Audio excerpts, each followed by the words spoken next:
Welcome to Snoozecast, the podcast designed to help you fall asleep. Find us on snoozecast.com and follow us on Instagram @snoozecast to find behind-the-scenes content. If you enjoy our show, please write a review on the Apple Podcasts app. Also, share us with a friend. Please know that we read and appreciate every single one. If you would like to get an email once a week with upcoming sleep stories and other news, subscribe to the Snoozeletter at snoozecast.com. This episode is brought to you by our Patreon supporters and by Easy Chairs. Tonight, we'll read The Beryl Coronet from the Adventures of Sherlock Holmes, written by Sir Arthur Conan Doyle, published in 1892. A beryl coronet is an emerald crown. The story begins with a prominent banker making a loan equivalent to $2 million today to a socially prominent client who leaves a beryl coronet as collateral. Imagine going to the bank and asking for a $2 million loan. As collateral, you secretly offer the banker someone else's fancy royal crown. Do you think that would work? Well, it may have worked in tonight's episode.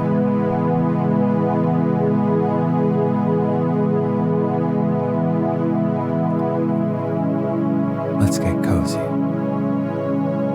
Close your eyes. Relax your body into the softness of your bed. Now, take a few deep breaths.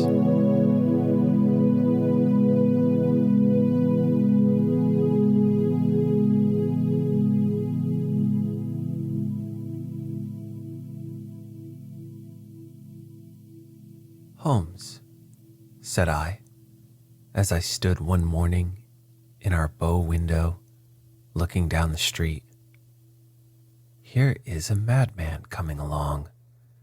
It seems rather sad that his relatives should allow him to come out alone.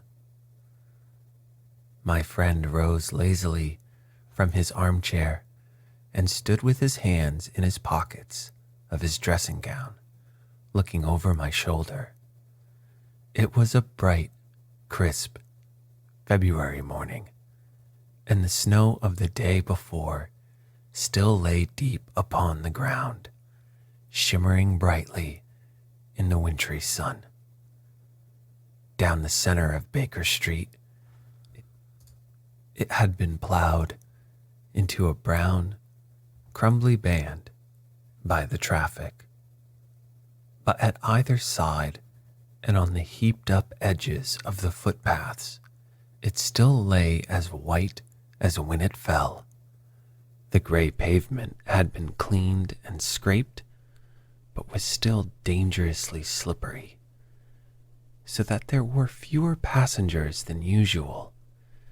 Indeed, from the direction of the Metropolitan Station, no one was coming save the single gentleman whose eccentric conduct had drawn my attention.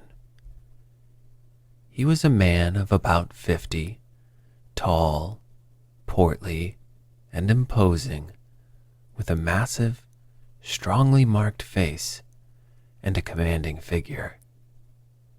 He was dressed in a somber yet rich style, in a black frock coat, shining hat, neat brown gaiters, and well-cut pearl gray trousers.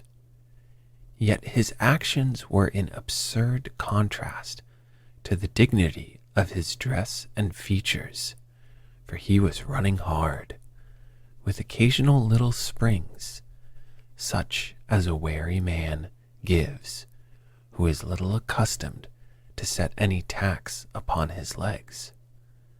As he ran, he jerked his hands up and down, waggled his head and writhed his face into the most extraordinary contortions.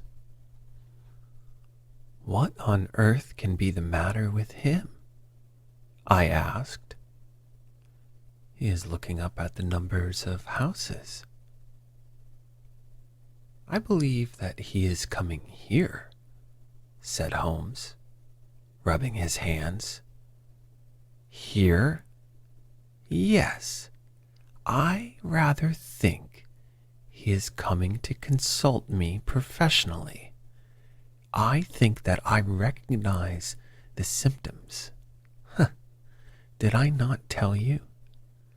As he spoke, the man, puffing and blowing, rushed at our door and pulled at our bell until the whole house resounded with the clanging. A few moments later, he was in our room, still puffing, still gesticulating, but with so fixed a look of grief and despair in his eyes that our smiles were turned in an instant to pity. For a while he could not get his words out, but swayed his body and plucked at his hair like one who has been driven to the extreme limits of his reason.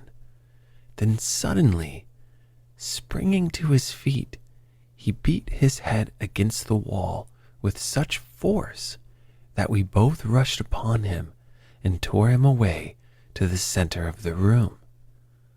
Sherlock Holmes pushed him down into the easy chair and, sitting beside him, patted his head and chatted with him in the easy, soothing tones which he knew so well how to employ. "You have come to tell me your story, have you not?" said he. "You are fatigued with your haste? Pray wait until you have recovered yourself, and then I shall be most happy to look into any little problem which you may submit to me." The man sat for a minute or more with a heaving chest, fighting against his emotion. Then he passed his handkerchief over his brow, set his lips tight, and turned his face towards us. "No doubt you think me mad," said he. "I see that you have had some great trouble," responded Holmes. "God knows I have. A trouble which is enough to unseat my reason. So sudden and so terrible is it.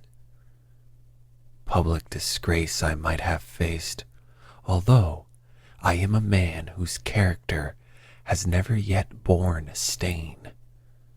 Private affliction also is the lot of every man, but the two coming together have been enough to shake my very soul.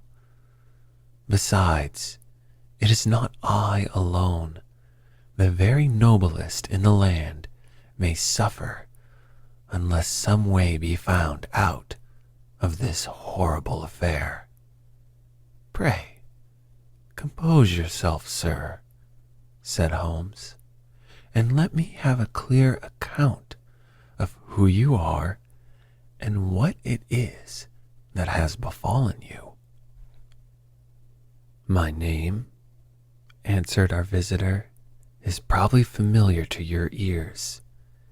I am Alexander Holder, of the banking firm of Holder and Stevenson, of Threadneedle Street." The name was indeed well known to us as belonging to the senior partner in the second largest private banking concern in the city of London. What could have happened then to bring one of the foremost citizens of London to this most pitiable pass? We waited, all curiosity, until with another effort he braced himself to tell his story. "I feel that time is of value," said he. "That is why I hastened here when the police inspector suggested that I should secure your cooperation, I came to Baker Street by the Underground and hurried from there on foot, for the cabs go slowly through this snow. That is why I was so out of breath, for I am a man who takes very little exercise.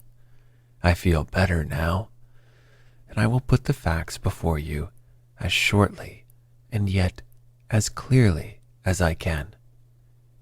It is, of course, well known to you that in a successful banking business, as much depends upon our being able to find remunerative investments for our funds as upon our increasing our connection and the number of our depositors.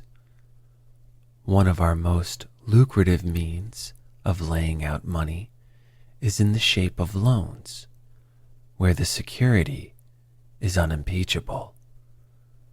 We have done a good deal in this direction during the last few years, and there are many noble families to whom we have advanced large sums upon the security of their pictures, libraries, or plate. Yesterday morning, I was seated in my office at the bank when a card was brought into me by one of the clerks. I started when I saw the name, for it was that of none other than, well, perhaps even to you, I had better say no more than that it was a name which is a household word all over the earth, one of the highest, noblest names in England. I was overwhelmed by the honor and attempted, when he entered, to say so, but he plunged at once into business with the air of a man who wishes to hurry quickly through a disagreeable task. "Mr. Holder," said he, "I have been informed that you are in the habit of advancing money." "The firm does so when the security is good," I answered. "It is absolutely essential to me," said he, "that I should have £50,000 at once. I could, of course, borrow so trifling a sum 10 times over from my friends, but I much prefer to make it a matter of business and to carry out that business myself. In my position, you can readily understand that it is unwise to place oneself under obligations." "For how long, may I ask, do you want this sum?" I asked. "Next Monday, I have a large sum due to me, and I shall then most certainly repay what you advance, with whatever interest you think is right to charge. But it is very essential to me that the money should be paid at once." "I should be happy to advance it without further parley from my own private purse," said I, "were it not that the strain would be rather more than it could bear. If, on the other hand, I am to do it in the name of the firm, then in justice to my partner, I must insist that, even in your case, every business-like precaution should be taken." "I should much prefer to have it so," said he, raising up a square, black morocco case which he had laid beside his chair. "You have doubtless heard of the Beryl Coronet, one of the most precious public possessions of the empire," said I. "Precisely." He opened the case, and there, embedded in soft flesh-colored velvet, lay the magnificent piece of jewelry which he had named. "There are 39 enormous barrels," said he, "and the price of the gold chasing is incalculable. The lowest estimate would put the worth of the coronet at double the sum which I have asked. I am prepared to leave it with you as my security." I took the precious case into my hands and looked in some perplexity from it to my illustrious client. "You doubt its value?" he asked. "Not at all. I only doubt the propriety of my leaving it. You may set your mind at rest about that. I should not dream of doing so were it not absolutely certain that I should be able in 4 days to reclaim it. It is a pure matter of form. Is the security sufficient?" "Ample."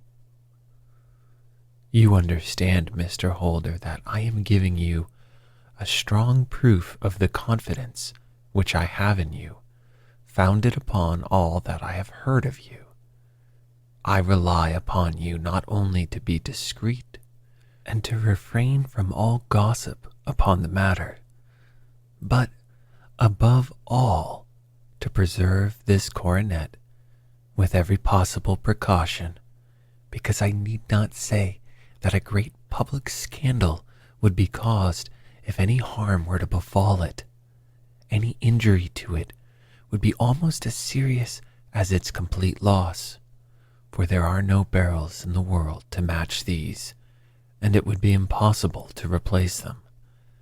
I leave it with you, however, with every confidence, and I shall call for it in person on Monday morning."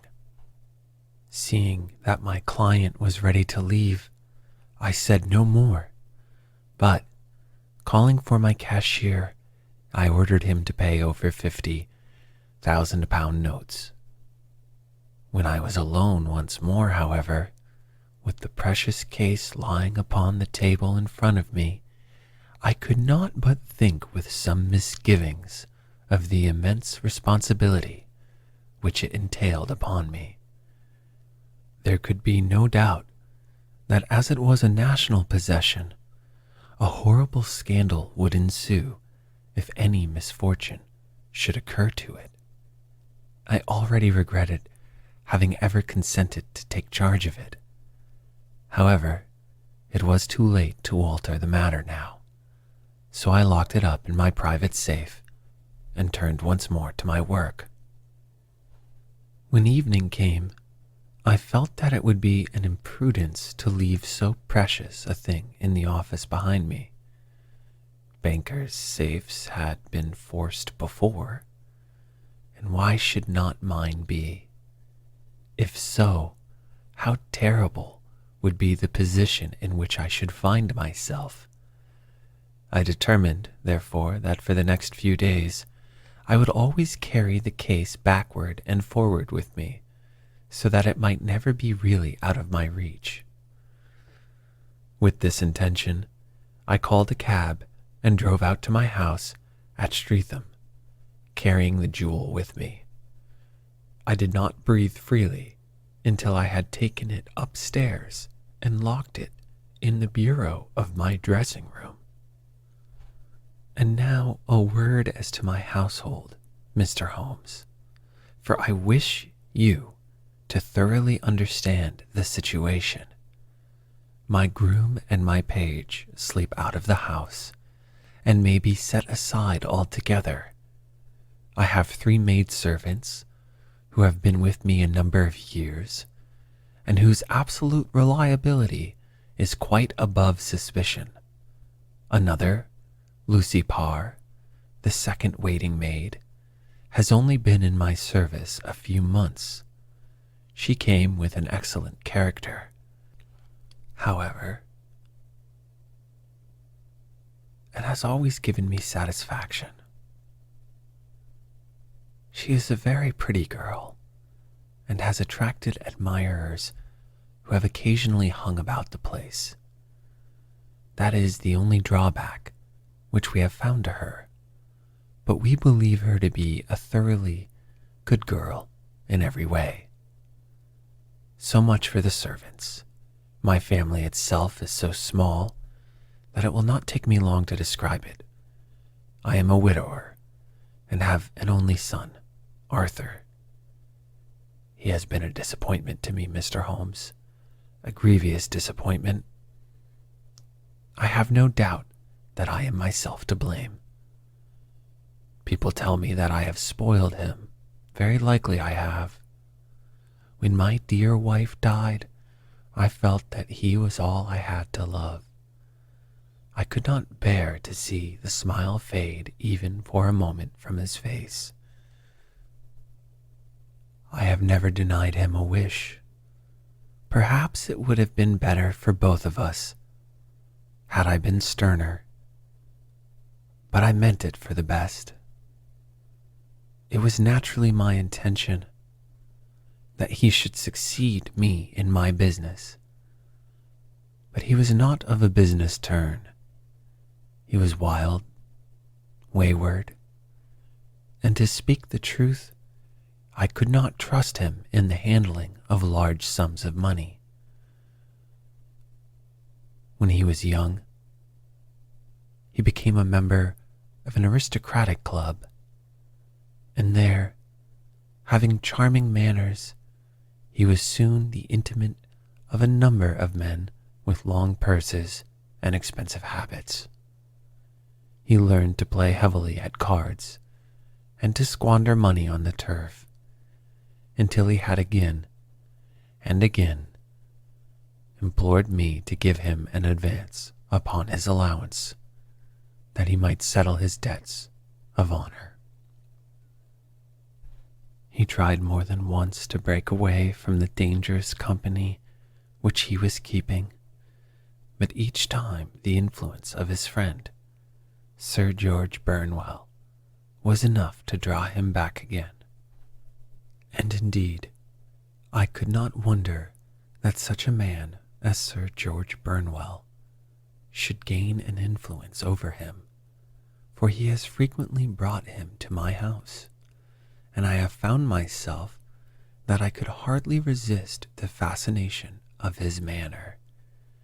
He is older than Arthur, a man of the world to his fingertips, one who had been everywhere, seen everything, a brilliant talker, and a man of great personal beauty.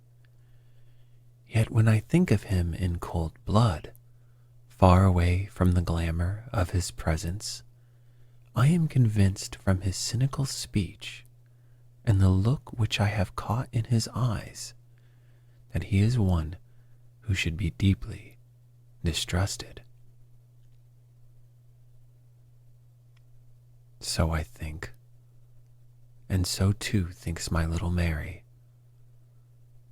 who has a quick insight into character. And now there is only she to be described. She is my niece, but when my brother died 5 years ago and left her alone in the world, I adopted her and have looked upon her ever since as my daughter. She is a sunbeam in my house, sweet, loving, beautiful, a wonderful manager and housekeeper, yet as tender and quiet and gentle as a woman could be. She is my right hand. I do not know what I could do without her. In only one matter has she ever gone against my wishes. Twice my boy has asked her to marry him, for he loves her devotedly, but each time she has refused him. I think that if anyone could have drawn him into the right path, it would have been she, and that his marriage might have changed his whole life. But now, alas, it is too late. Forever too late. Now, Mr. Holmes, you know the people who live under my roof, and I shall continue with my miserable story.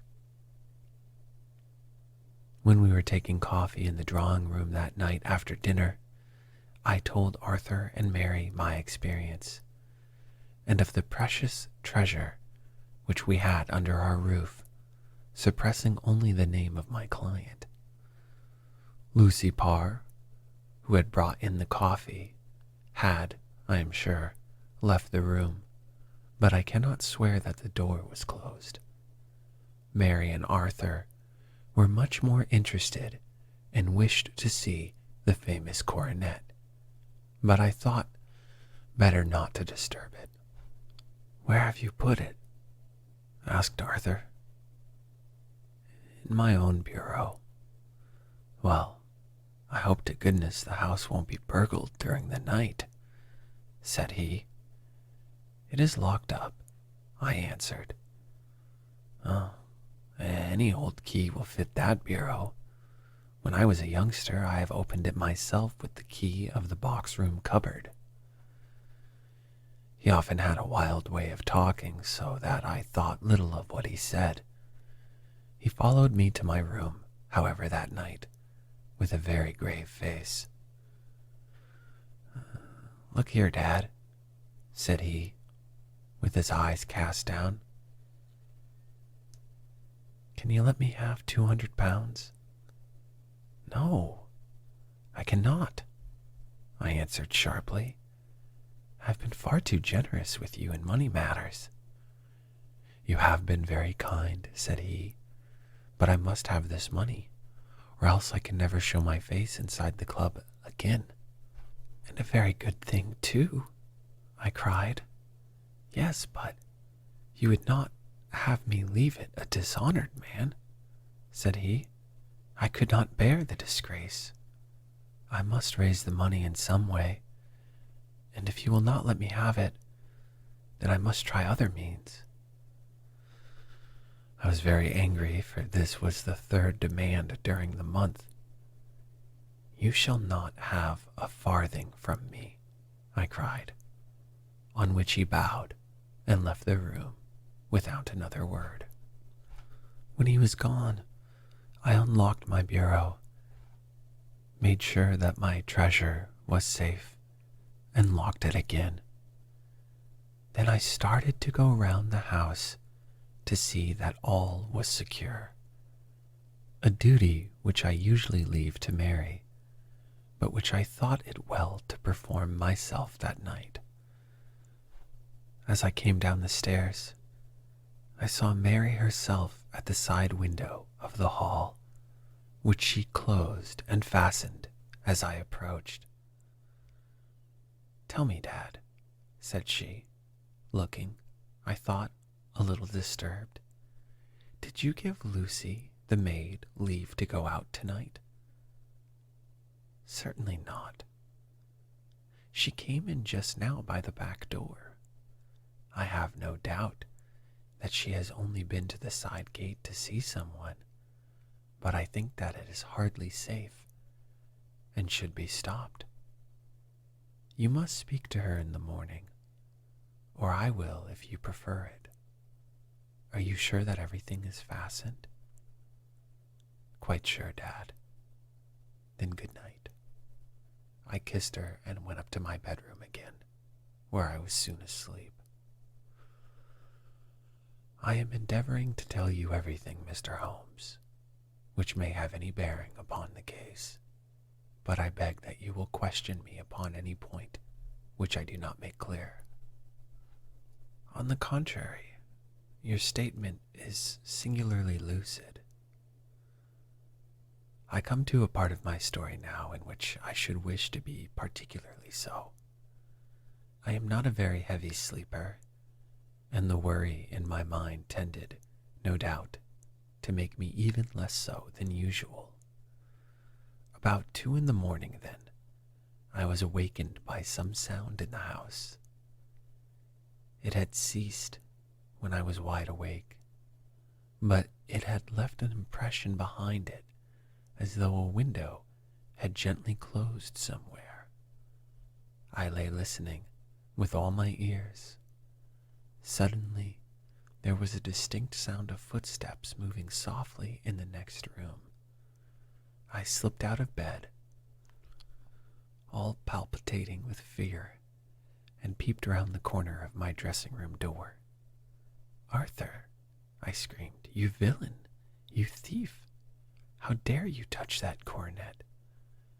The gas was half up as I had left it, and my unhappy boy, dressed only in his shirt and trousers, was standing beside the light, holding the coronet in his hands. He appeared to be wrenching at it, or bending it with all his strength. At my cry, he dropped it from his grasp and turned pale. I snatched it up and examined it.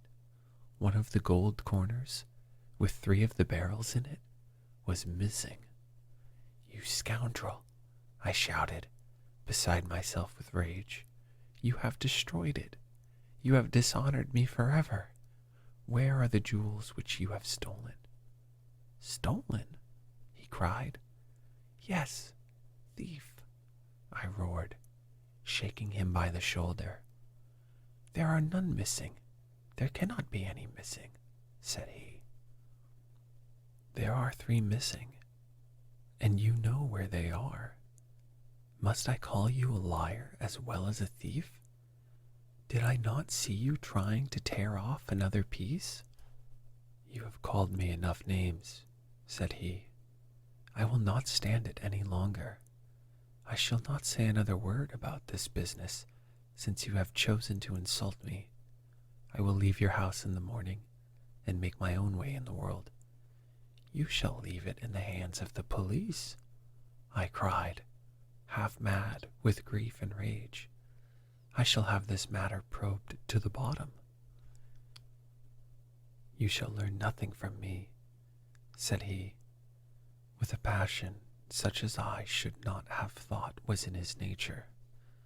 "If you choose to call the police, let the police find what they can." By this time the whole house was astir, for I had raised my voice in my anger.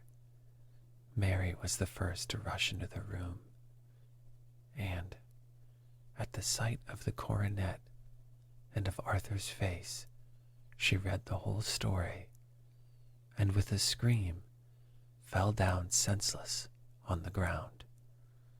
I sent the housemaid for the police and put the investigation into their hands at once.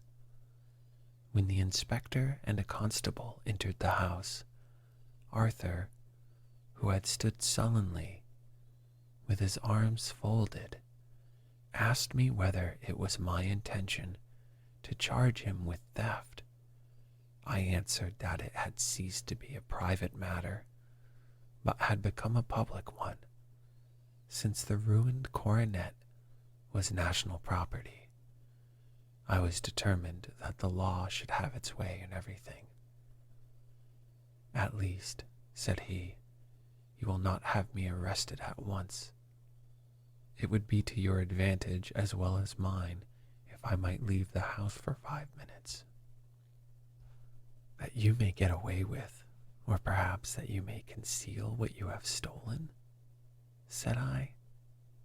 And then, realizing the dreadful position in which I was placed, I implored him to remember that not only my honor, but that of one who was far greater than I was at stake, and that he threatened to raise a scandal which would convulse the nation.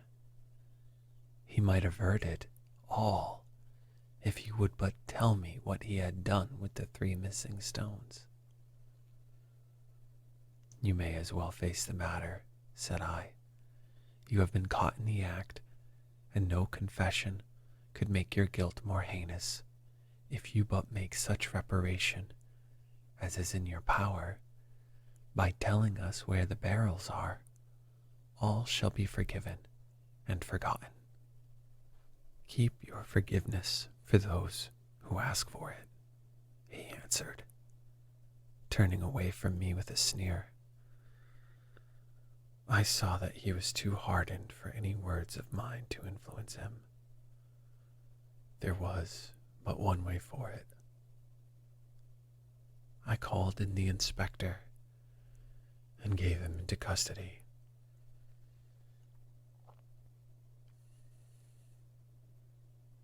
A search was made at once. not only of his person, but of his room, and of every portion of the house where he could possibly have concealed the gems. But no trace of them could be found, nor would the wretched boy open his mouth for all our persuasions and our threats. This morning he was removed to a cell, and I, after going through all the police formalities, have hurried round to you to implore you to use your skill in unraveling the matter. The police have openly confessed that they can, at present, make nothing of it. You may go to any expense which you think necessary. I have already offered a reward of £1,000. My God, what shall I do? I have lost my honor, my gems, and my son in one night. What shall I do? He put a hand on either side of his head and rocked himself to and fro, droning to himself like a child whose grief has gotten beyond words. Sherlock Holmes sat silent for some few minutes, with his brows knitted and his eyes fixed upon the fire. "Do you receive much company?" he asked.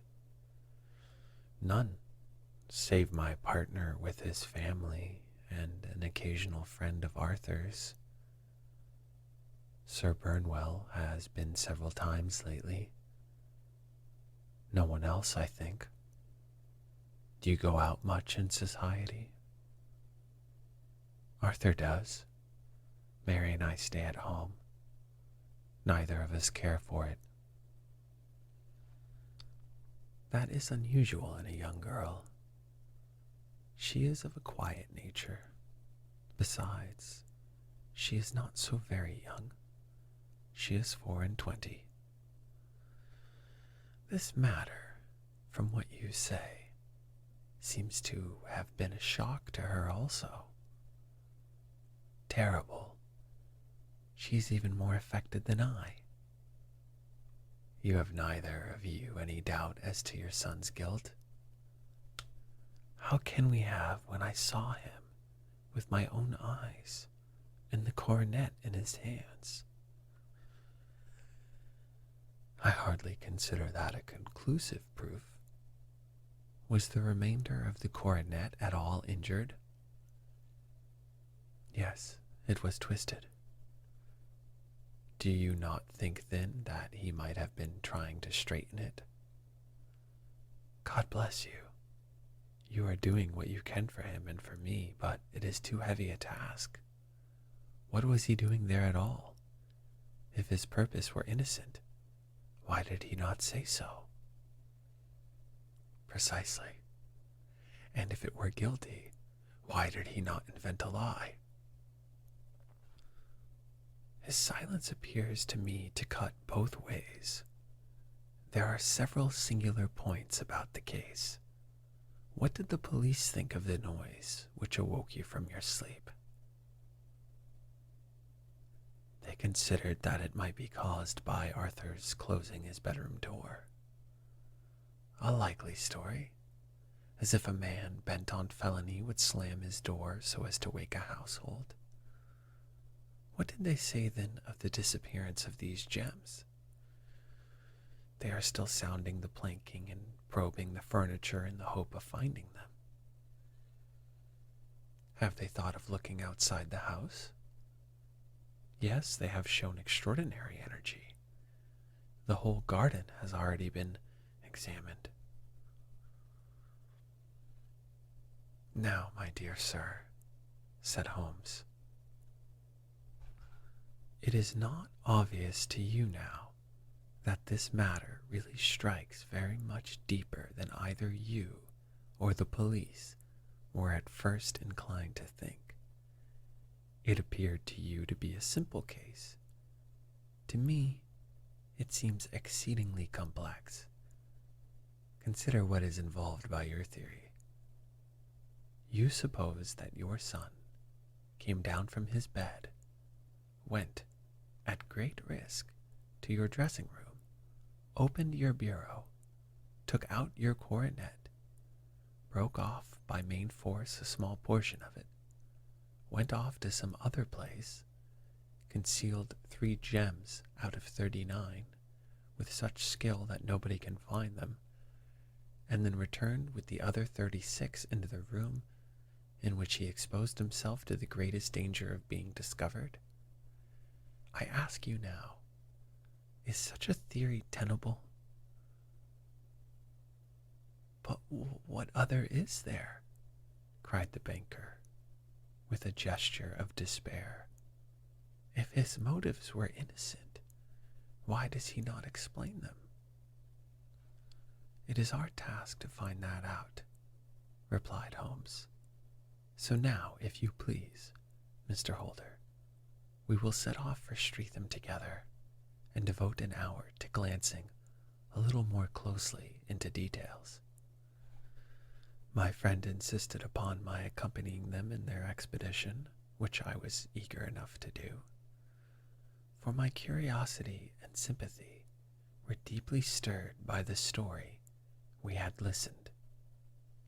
I confess that the guilt of the banker's son appeared to me to be as obvious as it did to his unhappy father, but still I had such faith in Holmes' judgment that I felt that there must be some grounds for hope as long as he was dissatisfied with the explanation. He hardly spoke a word the whole way out to the southern suburb, but sat with his chin upon his breast and his hat drawn over his eyes, sunk in the deepest thought.